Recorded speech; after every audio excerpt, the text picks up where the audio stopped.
Alam niyo ba guys na ito si Dennis Padilla, wala nang ginawa kung hindi gumawa ng ingay sa social media laban sa kanyang mga anak. Diba? Anak naman niya yan eh. Sa kanya nang galing. Dugot laman niya. Pero pinapaya niya yung mga anak niya sa social media. Kaya hindi rin natin masisi na may mga anak na ayaw na lang nilang makita yung magulang nila. Diba? Bakit? Dahil ikaw mismo na magulang, ikaw yung nagdadala sa kanila sa kahihiyan. Ikaw na magulang, ikaw yung gumagawa ng problema.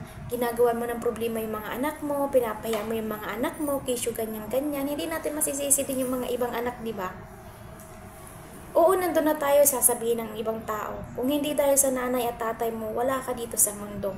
Para naman sa akin bilang anak din, ang comment ko na lang din.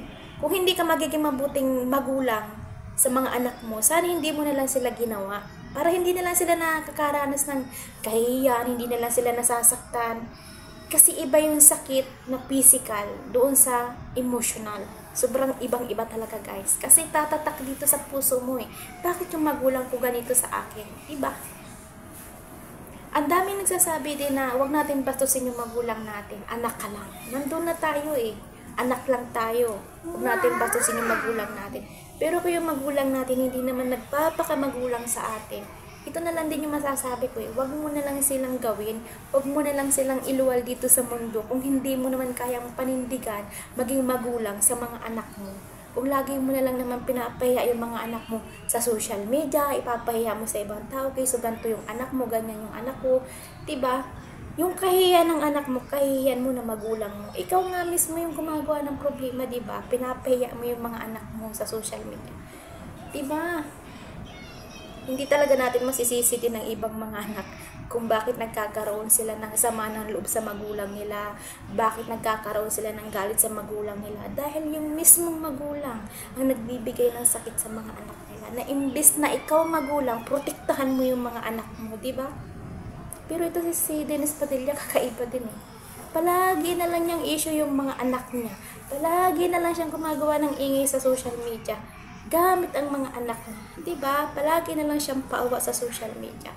Bakit hindi ka na lang maging tatay sa kanila? Kasi mapapansin naman nating lahat na tahimik yung mga anak mo. Hindi sila yung unang gumagawa ng move sa social media para ipahiya yung magulang nila. Diba? Ang gulo. Ang ingay, di ba? Nakakahiya. So, hindi na lang niya ipinaubaya dun sa anak niya na kinasal na maging private na lang, di ba? Hindi at iniladlad pa niya sa publiko na issue, ganito yung nangyari. O ngayon, ang dami na naman tao na nasasali dun sa issue na hindi dapat, na napakatahimik ng buhay, di ba? So, ito yung sabi ni, ito talaga ha, tama din yung sinabi ni Sir Dong Padilla dun sa kanyang nag-viral videos eh. Sino ba talaga yung ilaw ng tahanan? Ang nanay. Sino ba talaga ang tunay na haligi ng tahanan? Ang tatay. Di ba sabi ni Sir Dong, ang tatay dapat, pero mali. Based sa kanya, ang ilaw ng tahanan at ang haligi ng tahanan ay ang nanay. Totoo naman, di ba? Di ba? Isipin mo na lang yun. Dennis Padilla. Panoorin na lang natin yung video, guys.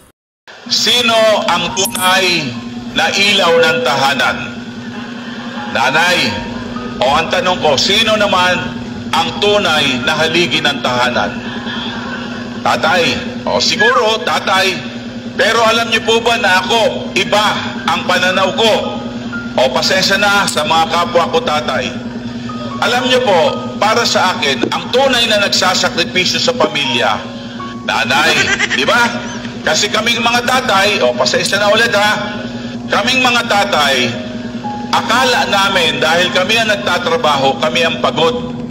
Pero sa totoo lang, ang totoong pagod, nanay. Tama po. Yes, I was seated at the front row where the mother and the father of the bride should be, and I will not say sorry for that. I raised my child single-handedly, Dennis. I was there with her. I deserved that seat in the front.